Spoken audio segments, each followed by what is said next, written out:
আমাদের দেখছেন এখানে শিয়ালদা ডিভিশনের যিনি ডিআরএম স্যার আছে তার কাছে আমরা একটা ডেপুটেশন দিলাম। তাকে আমরা বললাম, তাকে আমরা জানালাম যে আমাদের ভারতীয় রেল বিভিন্ন সময় বিভিন্নভাবে যাত্রী পরিষেবা দিয়ে আসছে। ভারতীয় রেল সামাজিক অনুষ্ঠানেও সাথে সাথে বিভিন্ন ধর্মীয় অনুষ্ঠানেও এক্সট্রা ট্রেন দিয়ে যাত্রীদেরকে পরিষেবা দিচ্ছে।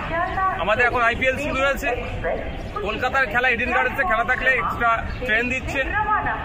বিভিন্ন ধর্মীয় উৎসব, সামাজিক উৎসব, প্রজাতন্ত্র দিবস, স্বাধীনতা দিবস, বিভিন্ন উৎসবে এক্সট্রা ট্রেন দিচ্ছে।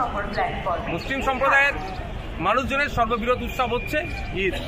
এই ঈদের নর্থ বেঙ্গলের মানুষজন সাউথ বেঙ্গল থেকে যাতে ঠিকঠাক যেতে পারে এবং মাইগ্রেন্ট যারা লেবার আছেন, সাউথে আছে, মহারাষ্ট্রতে আছে, আপনার হরিয়ানাতে আছে, উত্তরপ্রদেশে আছে, বিভিন্ন রাজ্যে ছড়িয়ে আছে, তারা এই সময় আসেন। এই সময় এসে বাড়িতে মানে ওয়েস্ট বেঙ্গলে আসে এবং বাড়িতে তারা যায়। ম্যাক্সিমাম তারা নর্থ বেঙ্গলের মালদা, মুর্শিদাবাদ, দিনাজপুরে।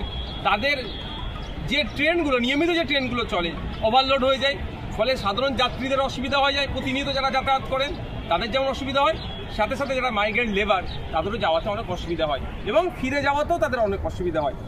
ঈদের 1 সপ্তাহ 10 দিনের পর থেকে তারা কন্টিনিউ আবার তাদের গন্তব্যস্থলে অর্থাৎ কাজের জায়গায় ফিরতে চায় এবং হেভি অংশের ছাত্রছাত্রী কলকাতাতে তারা আছে। এই ছাত্রছাত্রীর মধ্যে ভিন্ন সম্প্রদায়ের আছে, ভিন্ন বর্ণের আছে, কারণ সরকারি যখন ছুটি পড়বে তারা আবার এই 2-3 দিন বাড়িতে তারা কাটিয়ে আসতে চাইবে। ফলে ছাত্রছাত্রীরাও যেতে গেলেও তাদের অনেকটা অসুবিধার সম্মুখীন হয়।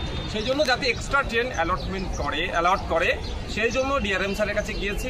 তিনি কথাগুলো গুরুত্ব সহকারে শুনেছেন এবং তিনি আশ্বস্ত করেছেন এই বিষয়টা নিয়ে তিনি তার যে বলার জায়গা সেখানে রাখবেন। এবং এই দাবিটা শুধু নওশাদ সিদ্দিকী বা আইএসএফের একার নয়, এটা কিন্তু অনেক স্বেচ্ছাসেবী সংগঠন, বিভিন্ন সংগঠনের মাধ্যমে এই দাবিটা বারবার উত্থাপন হয়েছে। আজকে আমি এসেছি, আমি দাবিটা রেখেছি, রিকোয়েস্ট করে রেখেছি, ডেপুটেশন দিয়েছি।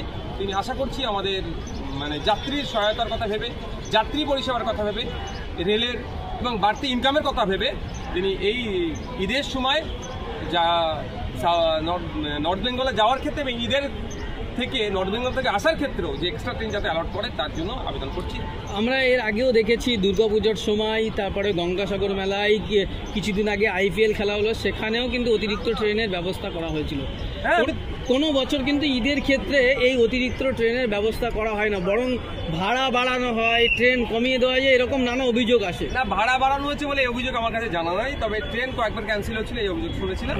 এবার টেকনিক্যাল কিছু ব্যাপার থাকে এবং ইতিপূর্বে এই ধরনের অফিসিয়ালি কেউ ডিআরএম স্যারকে গিয়ে জানিয়েছেন কি বলতে পারবো না, সেই জন্য অফিসিয়ালি গিয়ে জানালাম।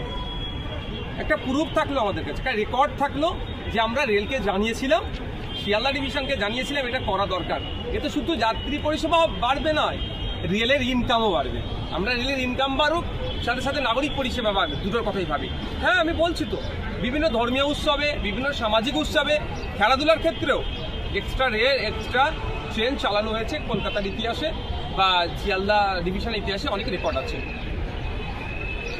কতটা আশাবাদী?